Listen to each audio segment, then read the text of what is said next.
Hi guys. Oh, of course, Hello, Manny is already here. Manny. Hello.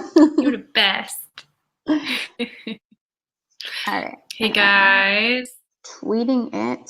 welcome to Book Club Happy Hour. We love this I time with love. you all. Yes. It's so nice to just be chilling. We don't have to prepare anything.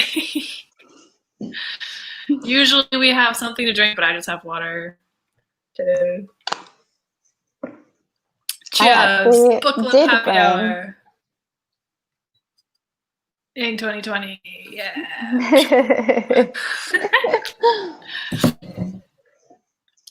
How are you Hello, all? Who's here? hello. Hello, Silver What's up? Talon. What's up? Tell us how you guys are doing. How are you faring these Yes, days? I definitely feel Are because you reading anything? I have the midweek slump written all over my eyes. It's I like, can feel it in my eyes. I don't know if you can see it, but yeah, I feel like we're all just at that point in quarantine, lockdown, whatever you want to call it, yeah. where we all just know. Do we really need to say how we're doing? No. No, but I think it's good to keep up the morale and Yeah. normalcy, I guess. So, thank you all Yeah. for being here. It just made me think in Princess Diaries when she's teaching Princess Mia how to like, thank you for being here today. Yes. Doesn't she like curtsy when she does it? Thank you for being. They're like sitting in That's the chairs. exactly what we do, and you'll love this. That's exactly what we do with the littles. I teach dance for anyone who doesn't know. And so we like teach them, it's a ballet studio, so we like teach them to curtsy and at a young age. And so it's always like when we're saying thank you, like if you have to say thank you, you have to curtsy. Otherwise it doesn't count. Like, Yeah. that's how we do it. I remember that from my dancer days. Yeah. Way back in the days. Cool. So yes, if you're here, say hi. So we have this is a little bit special. It's not to the day, but I just did the math today and I was like, hey, we made 6 months. I know. It's exciting. we didn't quit. Hello. Hello, bitches. What's up? Asteri Agency. I like it. So yeah, pretty cool. It's exciting. I feel like it's gone We've come a by. long way. Yeah, I feel like it's gone by really fast. Yeah. I know, like, oh, hey, Manny, thank you. Thank you, Manny. Appreciate you. Yes, we definitely appreciate your support. You have been here since the beginning. OG book club. I know, yeah. OG reader friend. Yeah, all of you guys are totally OG reader friends. So yeah, we're just gonna like reminisce and also talk about the book of this month, which look at that. I never Meghin have in the book. house has the book. You also have the next book, but it's not in your house. No, it's downstairs in the mailroom. In the mailroom or whatever you call it. Yeah. So you're ahead of the game. Okay, cool. So so we started this. Okay, if you go on the Twitter page, it says that we started in February 18th, 1975.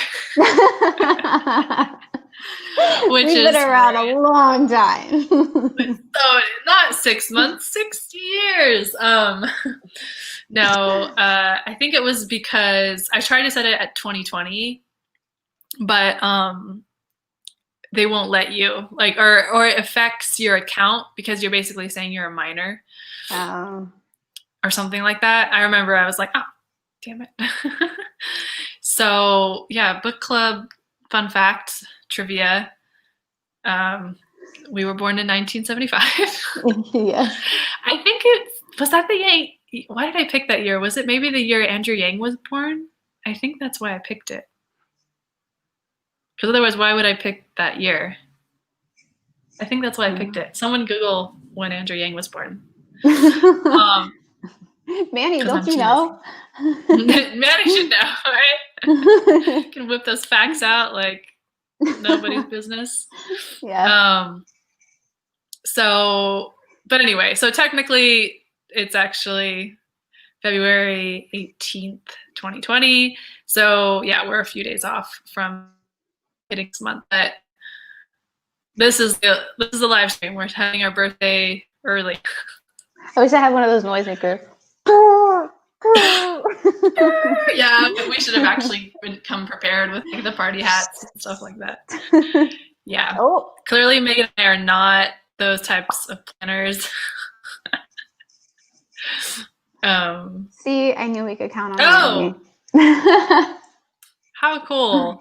So, and we're like a month after his actual birthday almost. Yeah. So that's cool. So, okay. 45, how is your birth? Oh, hey. Yeah, Andrew Yang turned 45 this year. We were like, hey, he's going to be the 46th president, and he turned 45. What? Doesn't make any sense. I remember it lining up somehow. He would turn 46 next year, right? I guess so. Anyway. I think this comment is in regards to this book. I haven't gotten to the hopeful part yet. Yeah. So pretty doom and gloom. Yeah. So okay. Yeah. He kind of does this thing where he goes. It's kind of written the way someone with anxiety kind of thinks, where you're 1 second you're like, the world is great and everything's great and everything's awesome, and the next sentence you're like, actually this is happening and this is happening and everything sucks. Yeah, we're all gonna die. But then it's so great. Yeah, but then it's just great. Yeah, it's so beautiful. I did notice that while reading it, that it does take a minute before you get to the positive part. Yeah. But it does get better, and you do get there, and it is really, really cool. Yeah. So please keep reading. It's also a short book, so it's not like it's like a chunker where like it advertises itself as one thing, but only 50% of the book is that thing. Yeah, and then he knows that it's not easy to get through, and he actually has like legit grief exercises in the back. So yeah, you didn't notice there's like a manual handbook section at the end. Yeah, which is really cool. And he talks you through some things you can do. The mental health benefits about getting outside. He has a whole grief exercise. It's like page 205 all the way to page. It's a lot, all the way to page 223. So it's like almost 20 pages of like grief exercise. Yeah, it's definitely like interesting how the way he frames the conversation around like people's mental health, I guess. Mm-hmm. Yeah. Yeah. It does it. Yeah. Yeah. Oh, Manny fixed it. Go ahead. I was just going to say, first of all, that's, I think, what we were trying to say. Yeah. I told you guys this midweek slump is hitting us both. Yeah. I was just like, what was that, Matt? Did we do that right, guys? Why was that cool again? What was that? I mean, that was January 2020. That was a whole other era. Literally. Yeah. But thank you, Manny. We can always count on you to save us. Yes. Save our dumbasses. Yeah. I mean, that's kind of how I felt a little bit about when I was reading The War on Normal People. And I was like, I know it's got to get hopeful eventually. And you have to read all of the book. And it's at the very, very end that he's like, but here's what we can do. And you're like, here's here. Yeah. I had to get through all of that, Mr. Yang. I had to like completely traumatized over and over again. Yeah. Yeah. Yeah, triggering some Hulk rage. Yeah. Yeah, I mean, I'd be curious to know, like, anyone here, like, how much do you feel like you know about climate change, or like how, like, is it like a super number one priority? Because I feel like I don't know, as someone, as like being like the Yang Gang book club, like I do think that there's like something kind of important about us reading this book, because climate change was not Andrew Yang's like number one policy. It was UBI. And this book is not about UBI, though it mentions UBI, if you didn't know that. But yeah, it's about climate change. And so I think that's an interesting thing. Like, I don't feel like it's interesting to be like reading this book and being like, oh my gosh, I'm starting to care about this so much more than I did before. Meanwhile, everyone else in the Yang Gang is kind of still like not talking about this as much, which is not just the Yang Gang. It's literally everyone except for the activists who are like dedicating their lives. And you know, Leo. Yeah. Well, and he kind of talks about that. And I mean, we're not going super into it, but he does talk about that at one point. He tells the story of this girl who, for her, climate change, she didn't really think about it really until it became personal for her. And she said for the first time, she took what the ocean did as a personal offense, because it destroyed her. Yeah, you know what I mean? And so I kind of wrote in the margins, I was like, I feel like that's why we always wait so long to fix things, instead of just fixing them before they get bad, is because we wait for them to purposefully personally affect us in our lives before we feel like we have to do something about it. When really it's like, if we just did something about it, then it would never affect us. You know what I mean? Right. And but we're so wrapped up, in being our own main characters and our own stories, and like everybody else is just a side thing, and so, but he does, I like that he does touch on that though, because I feel like that's very true for a lot of people, that it's not affecting me, so I don't really care about it. When in reality, what he says is like, it is already affecting you. It is already. You just, you're not really realizing it. Yeah, for sure. Yep. Lack of empathy. Yeah. And the thing is, it's not just like that with climate change. It's like that with a lot of stuff, right? Mm-hmm. I mean, our leaders are so removed from everything. Sorry. We don't try to get really into politics, but if you're sitting, on your castle on the hill, not, Yeah. So, but anyways, it's a good book, I feel like, to, get you angry, and make it affect you. Do you know what I mean? Instead of waiting for something to affect you. And that's the great thing about books. It's one of the reasons we started this 6 months ago. Is sometimes when you read things that you weren't aware of, you can stir this passion up inside of you that you didn't realize was there. Mm-hmm. Yeah. Maybe we should just like revisit that time, Megan, when we first started this. So have you and I like really told the story on here? I feel like we've told it like when we go on other pages. Yeah, we've told like at the very, very, I don't even know if we told it on our very first live stream or not.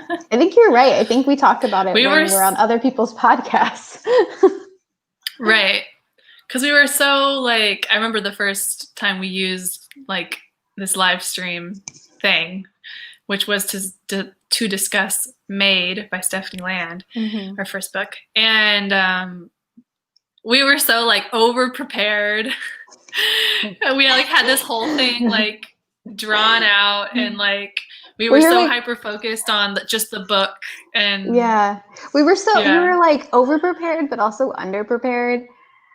at the same time because we were so nervous. We were like, "Oh my God, this is a live stream. What do you do? Are we going to be able to talk for that long?" Yeah.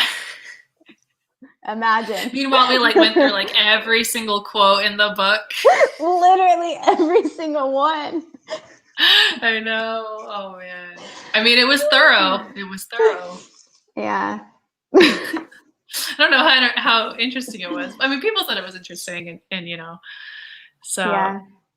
All right, so I guess let's start, from the beginning, which is literally the day Andrew Yang dropped out. Mm-hmm. Yeah, isn't that so funny? Okay, literally the day he dropped out. Yeah.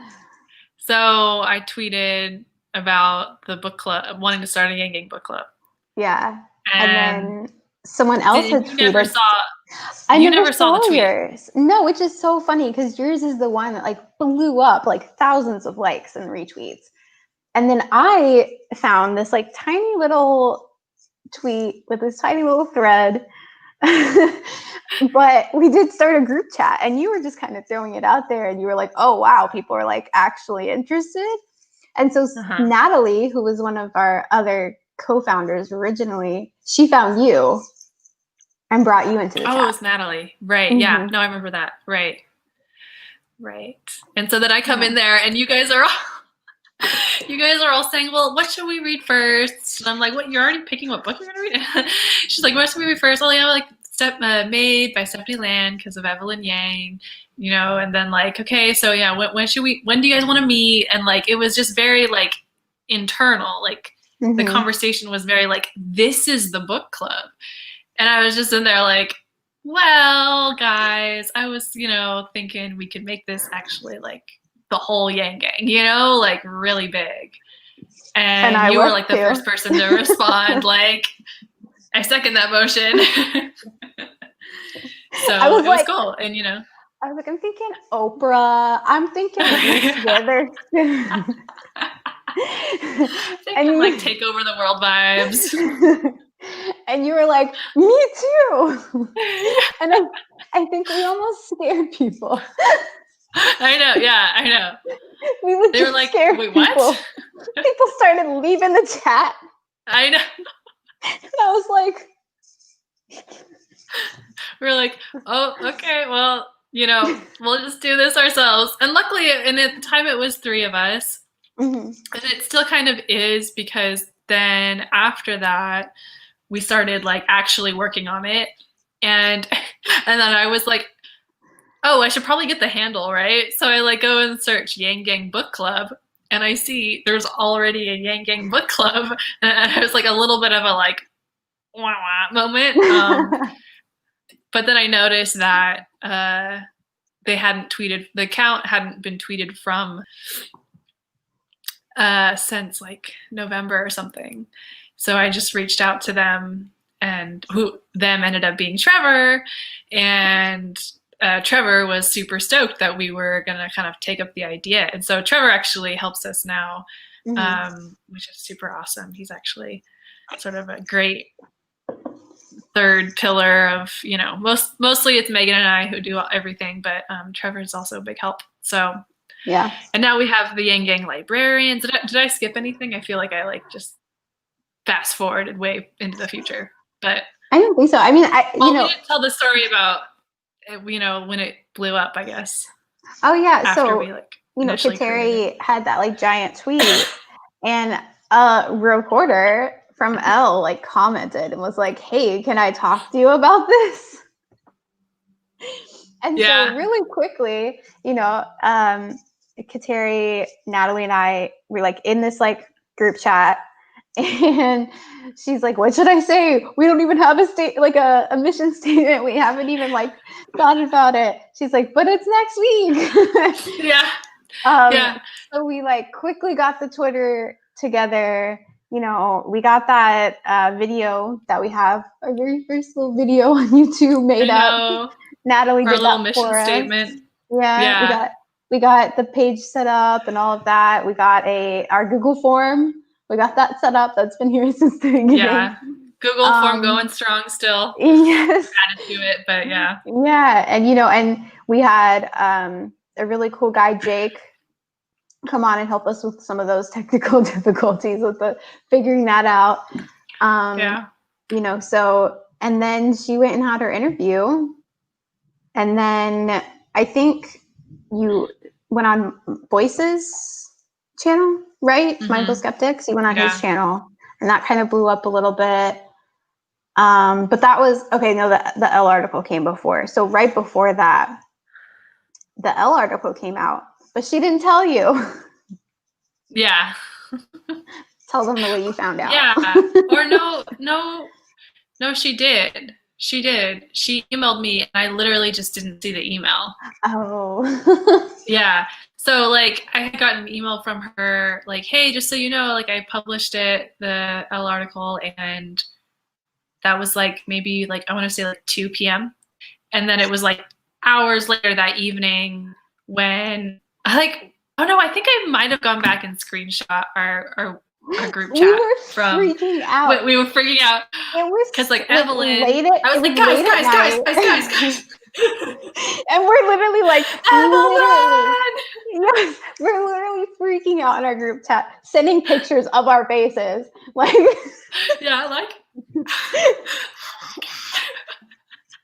my husband's like, what's going on? I'm like, you don't understand. Yeah. Evelyn like tweeted it out because she saw the article. She tweeted the article, and then Andrew retweeted her retweet. So at first it was Evelyn, and we corresponded with her. She actually, like, I think we were like, should we DM her? Should we say something? Like, so I DM'd her with the book club, and she like responded like saying like, I think it's a great idea. Good luck, guys. Like something really sweet. We'd have to scroll like all the way to like our first ever DM. Down, yeah. So that was amazing. And then shortly after that kind of happened, then Andrew retweeted it and then followed us. Yeah. And then it was just like a whole other level. And we went from like a couple hundred followers to like thousands, like actual thousands. Yeah, and we gained like at first I don't know that people didn't know that like it wasn't actually Andrew. Some people were like, oh my gosh, yeah. Some people were like DMing us. A couple people reach out to us saying, hey Andrew. And we're like, no. No. Yang Book Club, not Andrew Yang Book Club. Yeah, so it just kind of like really blew up, which is pretty cool. And then we were actually in correspondence with Stephanie Land, like our first book author and all of that. And so it just kind of took off from there. And you know, thankfully Kateri and I really click and work well together, and we're friends. So no, we're friends. We're friends. So beautiful story. Oh, it's so beautiful. Yeah, really sweet. So yeah, and now 6 months later, we're still here. We survived the pandemic so far. Of course, the fact that a lot of people were stuck at home. Yeah, that did help. I think helped a bit. It was cool because back at the beginning, no one really knew what was happening. No one really knew, you know, what was going to happen. And so it was kind of cool to have this community to kind of lean on. And we used to do Yang Gang story time on Mondays. Oh, I know. We've already had our phases of like different things we used to do. Yeah. We had Greg Ellis come on, which is like one of my favorite moments. And he started singing with his ukulele. He just pulled the ukulele out. Radiohead, like. And all of us are sitting there like, I love you. Yeah. We have to bring him back on again. We should reach out and bring him back on again. Huh? That was great. So, what was one of your favorite moments? Oh man. Definitely Greg Ellis was one. Probably Teresa. That was a really good one. Yeah, having Teresa Funciello on and you know, getting to kind of start a relationship with her a bit too. Unfortunately, she's not super present on like Twitter and stuff, so we haven't really talked to her recently. But I think she sent us. Well, if you're watching and you don't know, she wrote "Tyranny of Kindness," which was Scott Santon's pick for our UBI month in June. So we read her book. One of the like original thinkers. I mean, not original, but in like contemporary times, right? So the book was published 93. 93, right? The year we were born. I was like, that was the one that was published the year we were born, right? Yeah. So anyway, so yeah, a more contemporary, like original thinker, but before, obviously before Andrew Yang on UBI. So pretty cool that we got to actually do the live stream with her and Scott Santon's. And she liked it, and she likes us, and she like sent us the copy of her comic Caregiver. Caregiver. Yeah. So cool. Like I feel like I now like have like made little footsteps within this actual community of like legends, like even though they're not, they don't get it's not people that get a ton of press and like your average person doesn't know about them. It's still like this like community that like is really like rock solid and like really cool and doing amazing things. And we've like actually touched it a little bit, And they like count us in that, which is kind of cool. Yeah. Like Giselle from the Gerald Huff Fund for Humanity. And Teresa, one time I mentioned a few people and she counted Kateri and I in that fight for UBI, and I was like, us? I know. Like amongst literal royalty, UBI royalty. I was like, what? Wow, like super honored. Yeah, and that live stream was cool because that was the first time that Teresa and Scott were like having a conversation, like in person. And so it was kind of cool that we got to be a part of that. So right. Yeah, because they had like known of each other, but they hadn't really connected and been able to have a conversation. And so I remember you and I were just sitting back like, I know, we're the whole time. them like do your thing, guys. Like we had like questions prepared and everything. I think we got to only ask like 2 each max. Yeah. It was awesome. It was a dream comes true a little bit. Like I know. A dream I didn't know I had. I know. Oh yeah, totally. Like even in starting this, like I don't think we realized like how quickly we would be doing like seriously amazing things. And I feel like it's not just like it's cool for us personally, but we hope that for everyone, like there were people who like feedback on the Teresa live stream that were like, wow, like that was and we totally agreed with this, but that was a perspective on UBI and the history of it and the movement that I had never considered before or heard of before. Mainly being like from a woman and a mother. And like Andrew Yang he just couldn't bring that to the table. He did his best to, because he literally like, talks about like Evelyn and like what she does. And, I commend him for that. It's just like, that's just the nature of the game. Like, like you can only really bring your own perspective. Like no one can have every perspective. Otherwise what's, So it was great to get hers. Yeah. That one was really cool. For you guys that are here, that are still watching, if you have like a favorite moment or a favorite live stream or a favorite discussion, drop it in the chat. I'd love to hear from you guys, some of your favorite book club moments. Whether it be like on the live streams or on Twitter. Quick shout out, we have Instagram now. Yeah, we do. We've been mentioning it, but I just, in case anyone's listening in that hasn't heard it before. Yeah, we do have Instagram, and we've been like trying to promote it a little bit more. So we're Yang Gang Book Club, the whole name, on Instagram. Oh, yes. I think, you know what? He's kind of scared people off. A little bit. Yeah. His takeover was so good that people are like, I don't know if I can do as well. And I'm like, no, it's okay.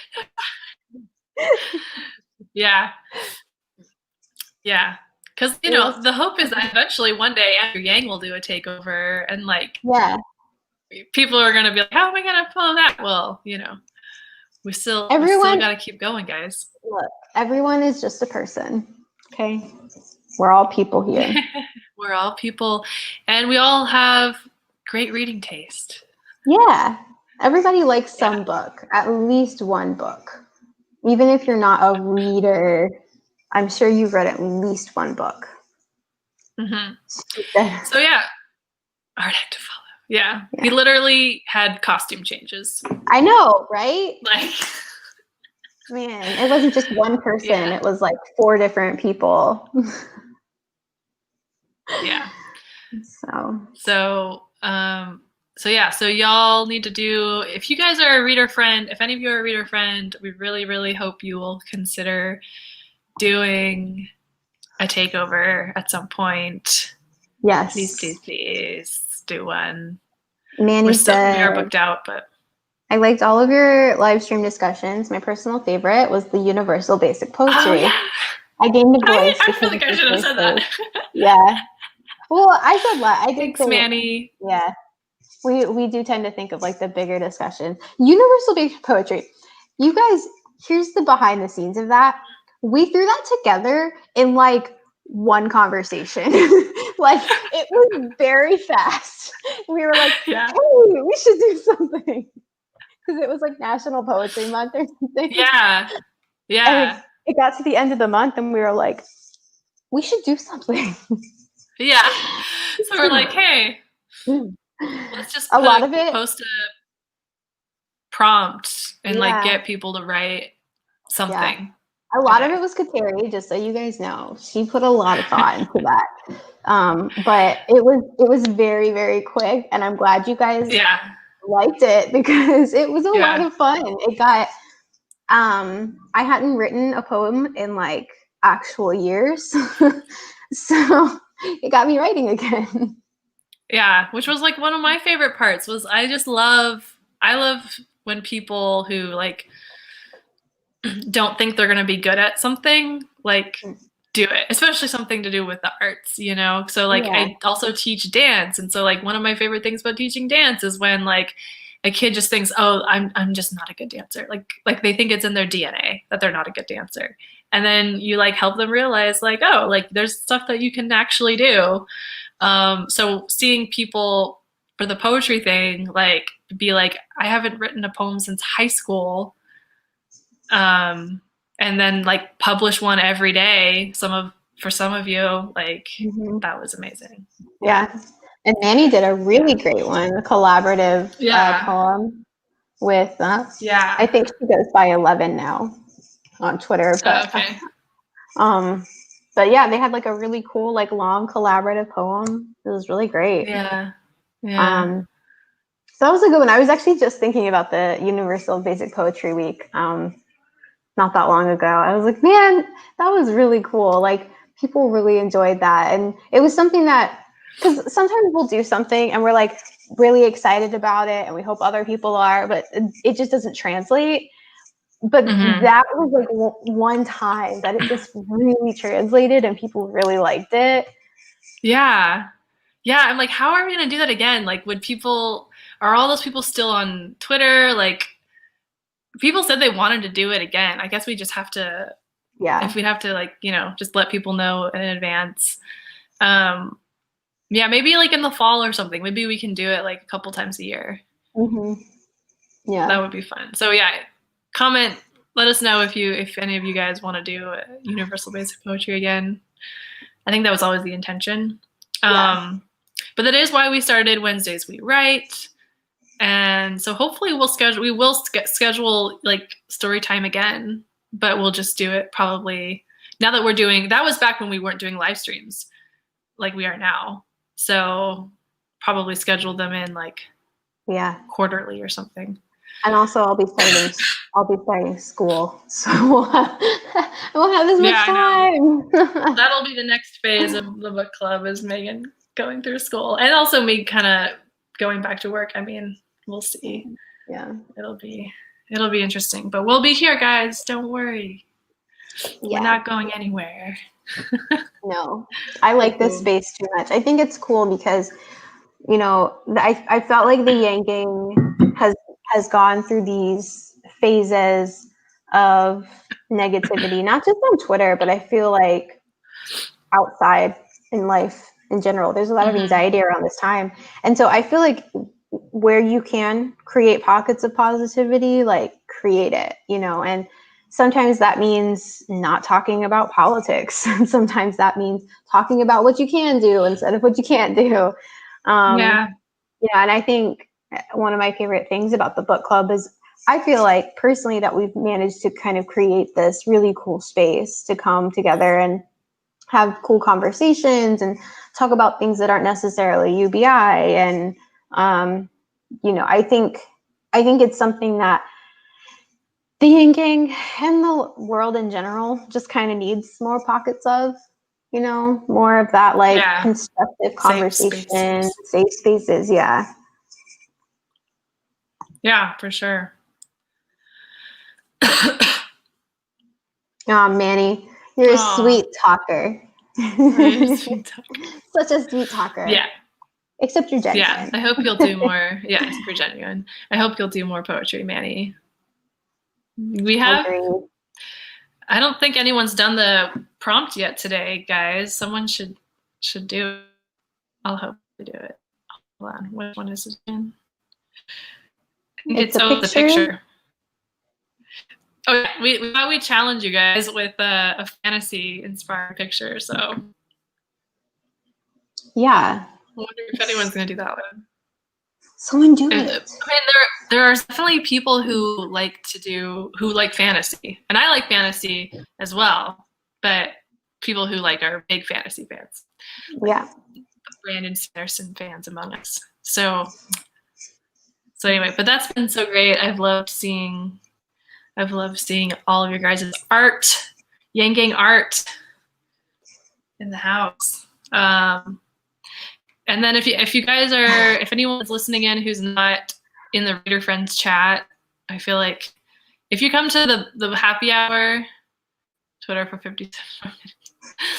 If you come to the happy hour, you're a Reader Friend, and you should be in the Reader Friends chat, so you can make sure. We don't really it's not like there's not a lot of chatting actually happening. We mostly just put in the updates, but that's a good way to make sure you don't miss things from us. Yeah. Other than notifications, but I know not everyone has notifications on, like myself. So,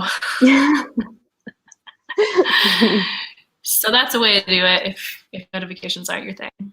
Reader Friends chat. So yeah, and now we're at I have 6809 on mine. Does it say 6809 on yours? Let's see. Because you said earlier that it said more than that. Now it says 09. Earlier. Okay. We had more. Your thirst. No, I'm not even going to put that into the universe. So anyway, doing pretty well. So thank you guys all for your support. Six yang, almost 7 yang in 6 months. So that's pretty freaking awesome. Yeah. So what do you feel like? Well, okay, so we've talked before about how we're not really big nonfiction people. But until this point, we've almost only read nonfiction. So I'd be curious to know how you feel just reading all of these books or anyone in the chat too, how reading these books have shaped you, your knowledge, your understanding of the world. And what it feels like to kind of change up your reading habits to a certain extent. I have a really itchy spot on my nose. Just do a little. I'm it's gonna make me sneeze. I'm just no. Torture. Sorry, guys. Try not to be gross on our live stream. Yeah, I feel like, you know, when I would read books that were nonfiction, they typically were memoirs, which are kind of more fun nonfiction because a lot of Yeah. memoirs tend to be, they're not sensationalized really, because then they wouldn't really be a memoir, but they write about the most interesting parts of their lives. And so, you know, you are kind of reading nonfiction fiction, you know, with memoirs. Yeah. And you do learn. It's great to like see things from other people's perspectives and like learn different viewpoints and stuff like that. But the cool thing about the nonfiction books that we've been reading is I feel like even if it's something I thought I knew something about, like UBI, for example, or the welfare system, I read something like Tyranny of Kindness and realize I don't know anything. You know what I mean? And so I feel like it's helped kind of expand my mind. And I, to be honest, I've gotten kind of lazy with my thinking, to be 100% honest. I agree with that, like totally. Like I was just thinking the other day where like now that I'm a little more aware and I'm more vocal about things like politics and stuff like that, you find yourself in more conversations about those things with people. And I just like I one started to be in those situations and realize I would say things that I didn't really know for sure. Like I would say, like I'd be like, oh, I'd repeat like news article headlines or other people's tweets about things. Like even sometimes in like defending like Andrew Yang's policies and stuff like that, where I was while I was growing more knowledgeable, you also realize that there's still so many things that you don't know. Mm-hmm. So I feel like if I had walked away from the whole experience of like getting involved in like the Andrew Yang campaign / movement and, you know, being vocal on Twitter and stuff like that, if I had walked away from that and not done the book club, like I feel like I would be in such a different headspace right now. But now I'm in doing the book club, like now I'm in the headspace of like not feeling like I know everything, not like, yeah, like I'm reading more books and I'm learning stuff, but I feel more like there's so much I don't know. And, you know, it's like, it's work. It like takes time and work and effort. And it's not always like super exciting and entertaining. Like, you know, Tyranny of Kindness is not an easy read. Like that was like a struggle for you. It like took you and I like almost 2 months to read that book. Yeah. You know, because like we knew about it early and we were like tweeting like, we really recommend you start this book as soon as you can if you're interested, because it takes a while to get through. And but at the same time, like it's like fitness, you know, it's like you come out of the other end like feeling like, oh, like it's not that hard, and I'm like and I'm just a better person now for having put in the work. Yeah, I agree. And I like what you said earlier too about if, you know, if you had just left the you know, the Andrew Yang election cycle, like not without the book club, you know, I think if I hadn't had the book club, I think I would have just disengaged again. Yeah. I really think I would have. I think I would have just gone back into my little ignorant by choice little hole. Or I probably would just be trying to say this in the nicest way possible. I'd probably be one of the people on Twitter screaming at everybody and screaming into the void and just getting angry. You know, but with reading these books and with the knowledge comes this like everything seems hopeless at times. But with these books and arming yourself with the knowledge, you know, I'm going to bring up This Is an Uprising again. I think reading This Is an Uprising really kind of buoyed me in a way of like, people have fought for what they believe in and made it happen. And we can do that again and again and again, and so I don't know. For me, I feel like the book club kind of kept me going, kept me active, kept me from kind of retreating into this nihilistic hole. Right. And it's like I opened us up to talking to people, and I feel like for me, when I was younger, I always, people like celebrities and people love celebrities. To me, authors were celebrities. I'm a huge bookworm. And Yeah. one of the authors of like one of my recently favorite books that I've read, The Possessions, she freaking follows me on Twitter because I said something nice about her book. You know what I mean? Like we met, Teresa, and we met Giselle, and we met Scott Stanton, and to me, like, these people are celebrities. What my favorite memoirist liked one of my tweets that I mentioned him in one time, talking about how my life isn't as interesting as his, but I'll take it. And so it's been really cool to kind of see like just this whole world that I thought was so unattainable, and like it's right there if you want to. We're all people, like I said earlier. We're all people. I don't know why I keep doing this. Mm-hmm. But we're all people, so we're all together. Yeah, and so it's been a really cool space. Yeah, and even to that point of like being people who were like not any sort of like leaders at all within Yang Gang Twitter, and now we're like friends with some people. Like we're friends with Erica. I think that's like, everyone knows Erica. And I think, like you start to realize like, like the same thing. We're all people, and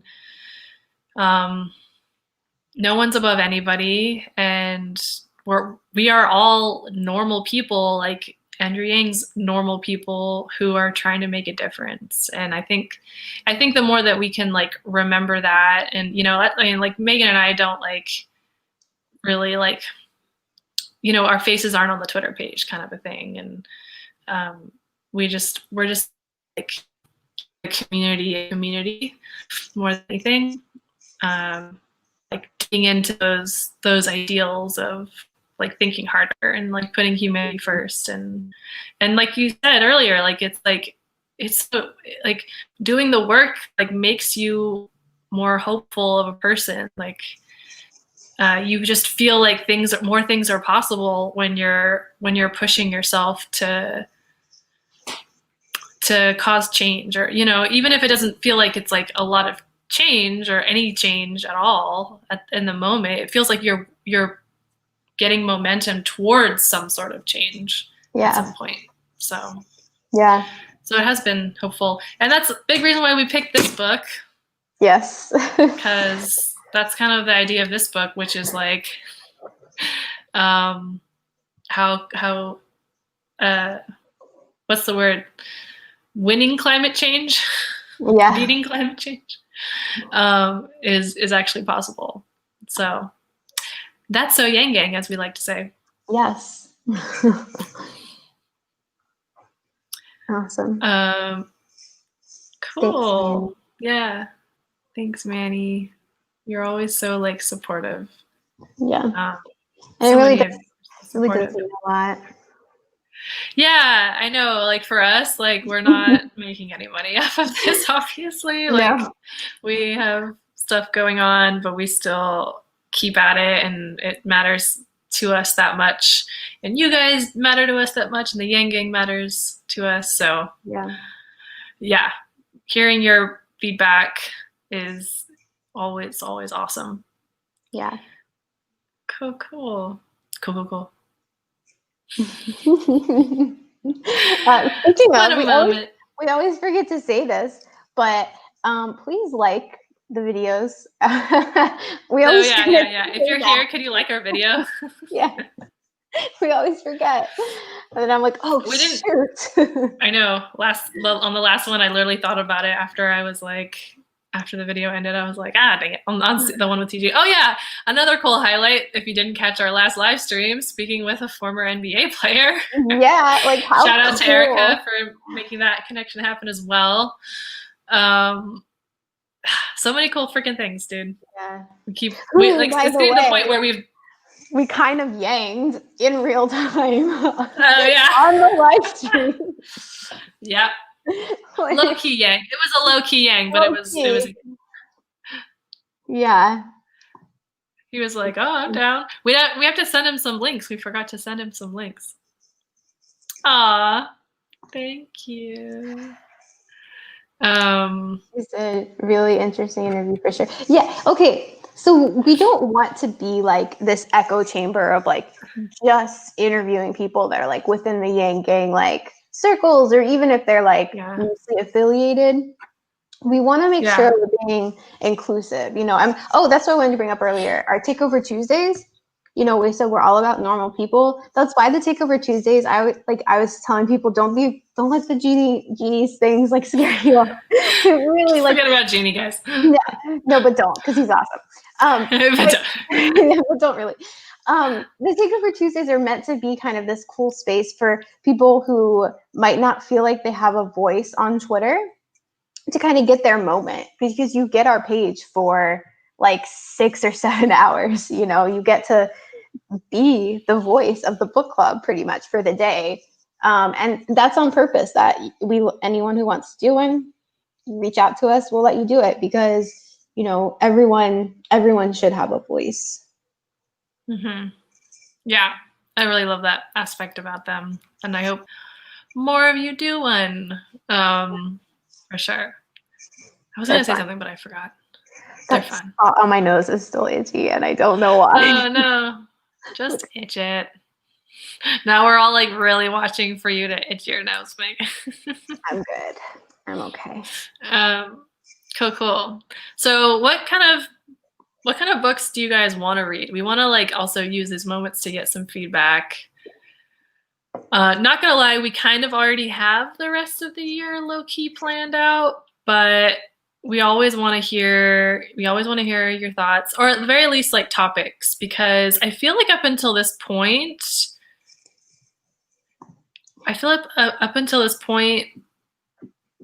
other than, we had neurodiversity month in May, but we did not read a book for that. We've kind of mostly stuck to very like Yang Gang specific issues, and I feel like reading The Future Earth is actually our first foray like into other like very super, like, I get it, like Andrew Yang had a really great climate change plan. I'm not aware of that for anyone watching, but it wasn't like, he's known as the UBI guy, and we've read like Memoir About a Welfare Mom, we've read his book, we've read Tyranny of Kindness, we've read Crisis 2038. So anyway, if you guys have any other topics, other issues, or just genres, like we don't want to read just nonfiction, actually. So let us know, or if you think of one later, feel free to always let us know. Mm-hmm. You reader friends are the ones that we care about the most.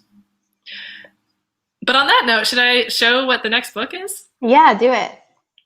So if you guys didn't know, if you come to the book club happy hour, you get the first sneak peek. It's not a sneak peek. You get the first like knowledge. I can't think of the word. The next book. You get to see it first. But actually, maybe you've seen this one before. Yeah. So this is called Union: A Democrat, a Republican, and a Search for Common Ground by Jordan Blaszek and Christopher Haw. Which follow those guys on Twitter. Please, everyone, follow them on Twitter. Yes, they are first-time authors. Trying to build an audience. So. Yeah. And we haven't read this yet, but this is the book for September. We were going to read this in June, actually, but this was one of the books. This was supposed to come out in May. But the publication date got pushed back because of the coronavirus, and it was right when the shutdown was happening. So this is like about a friendship. It's I guess a little bit about politics, but it sounds like it's more about like coming together, and it feels very Yang Gang to me, because Yang was the one candidate that drew in people across the aisle, and we've now had to come together as a community. And so I feel like this is one that, yeah, we should definitely be reading. It's not very long as well. It's another short one.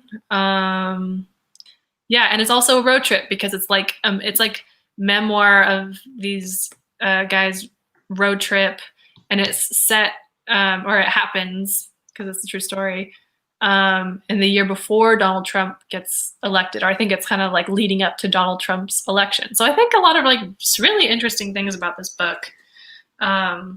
So yeah, so if you want to like get ahead, then get your mitts on that one.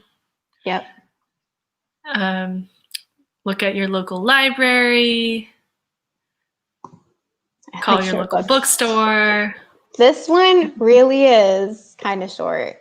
If you skip the grief exercises, it's like almost exactly 200 pages. If you skip the epilogue, then it's definitely, it's less than 200 pages. Yeah. And it's like big font, big margins. Yeah, I think it was like a series of essays that he expanded. Like, I think it was like, he's like a journalist. He writes for The Correspondent, actually, if you didn't know. And so talking about Eric Holthaus, I think is how you say his name. Which I guess we can share that news too, right? If we want to. Why not? I guess I have to now. I didn't ask Megan if I could do this before. We have confirmed that Eric Holthaus is going to be on our live stream. Yep. For the actual book discussion. So, we won't always be able to or necessarily even want to have the author of our book pick. But for this one, we were really glad that it worked out that he could had time for the day of when we wanted to do the official live stream. Because Megan and I, if you guys didn't know, aren't exactly climate change experts. So just reading one book, I feel like we'd be talking like, I don't like that. I like that.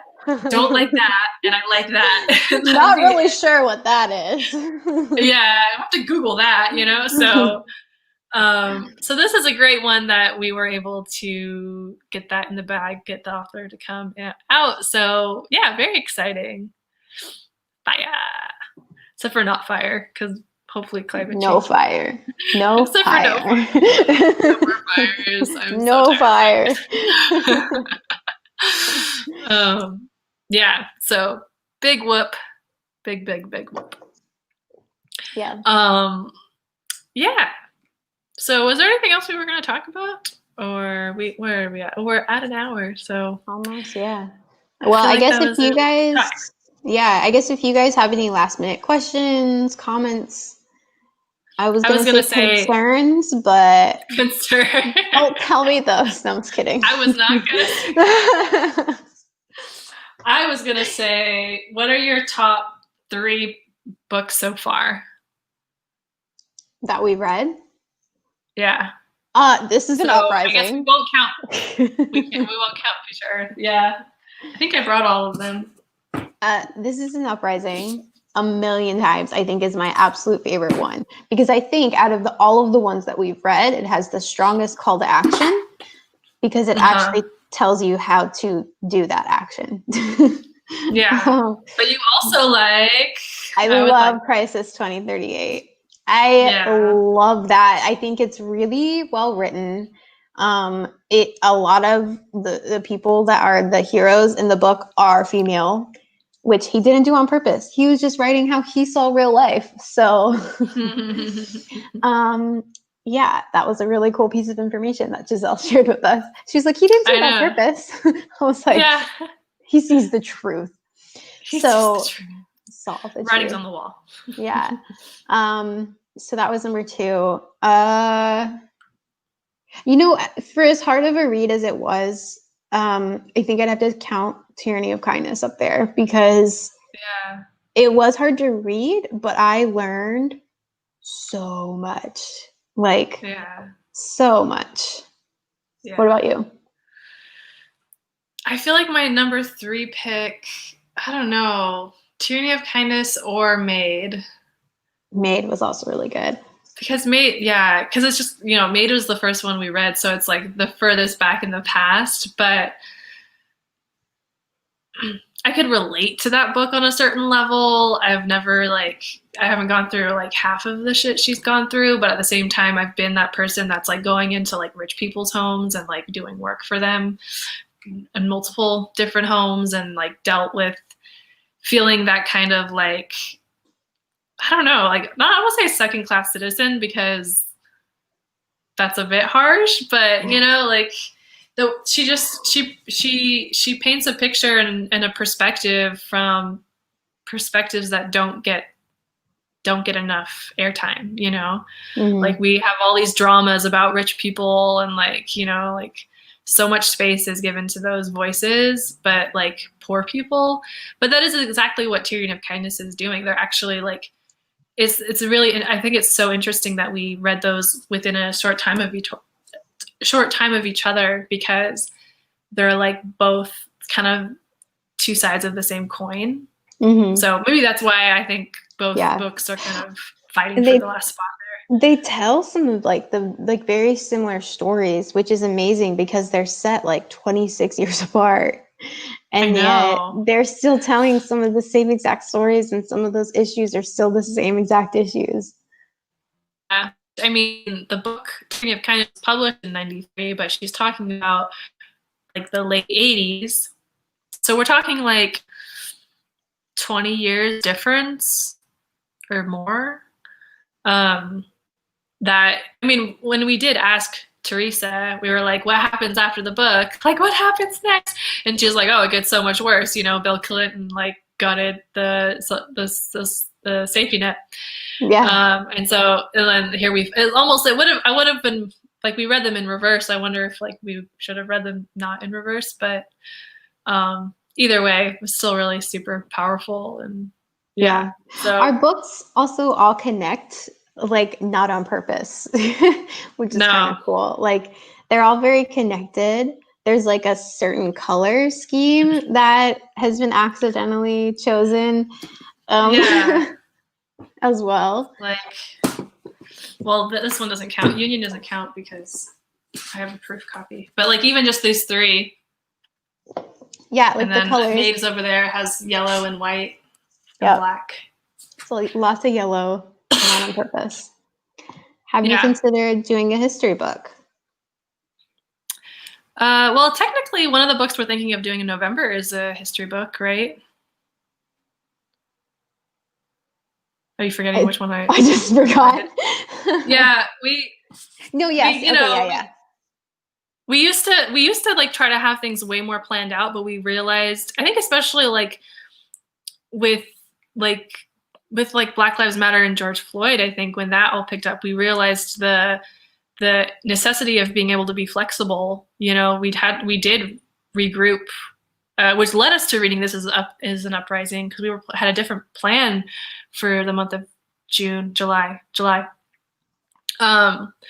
So yeah, now we're kind of planning things as we go, and so we go back and forth a lot about what we want to do, but yeah, if you have a recommendation for a history book, though hopefully we'll be hearing more from Manny and his history book knowledge and recommendations. But yeah, if you have one in particular you want us to read, we definitely want to hear it.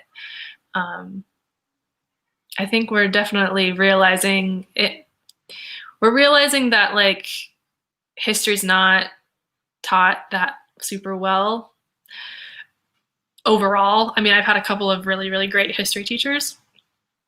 And also that mixed, like the fact that our history is not taught well at all, mixed with like the current climate and just systems of like misinformation and technology messing with a lot of things. It's like you have to like do a lot of extra work to actually know what you're talking about. Yep. So great. Well, we've got Yang Gang Fitness saying saying goodnight. So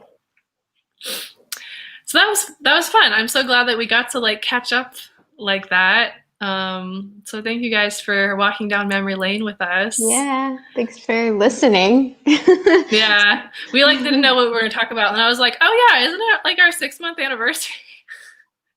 It's the 6-month anniversary of our friendship too. Oh, I'm like actually tearing up. I know. Oh, that's so sweet. Oh. Okay, we'll stop, guys. Sorry. We really like each other. We like each other a lot. Yes, definitely been so nice with all this quarantine madness, having not only the Yang Gang, but also a new friend. Yes. Reach out to people, guys. You make real life friends.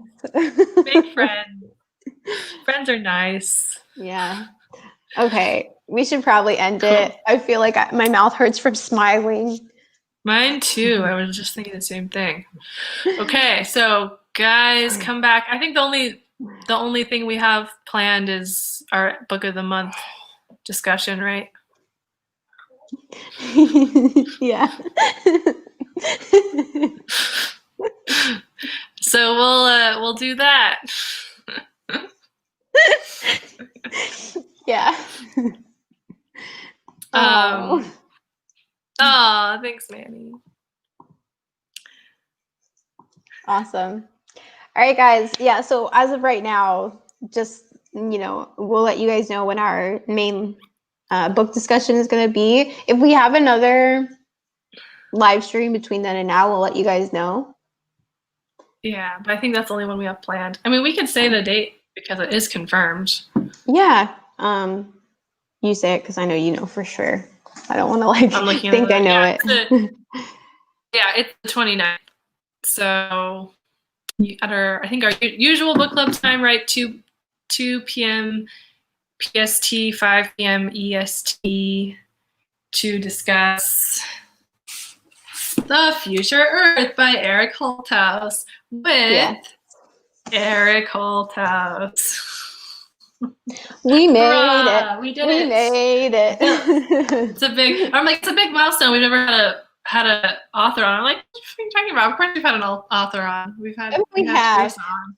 Yeah. I think it's because it feels like more of a milestone than Teresa did, even though Teresa was like her own kind of like milestone, or just a freaking awesome thing. But it was because we had Scott to like connect us, whereas this is like we're talking with the PR team, like on the emails, like. And I'm sitting there like, are we talking to a real person or is this one of those AI assistants? I know. Every time I wonder, but I think they've all been real people. They've all been real people. Well, I think usually the AIs say at the bottom. Yeah, that's true. I guess the AIs do say at the bottom. Maybe legally they have to. Maybe someone got really embarrassed. Yeah. Okay, we're gonna keep talking. Okay. Right. We're going down a rabbit hole. All right. Bye, guys. Bye, reader friends. Thanks for coming. See you later.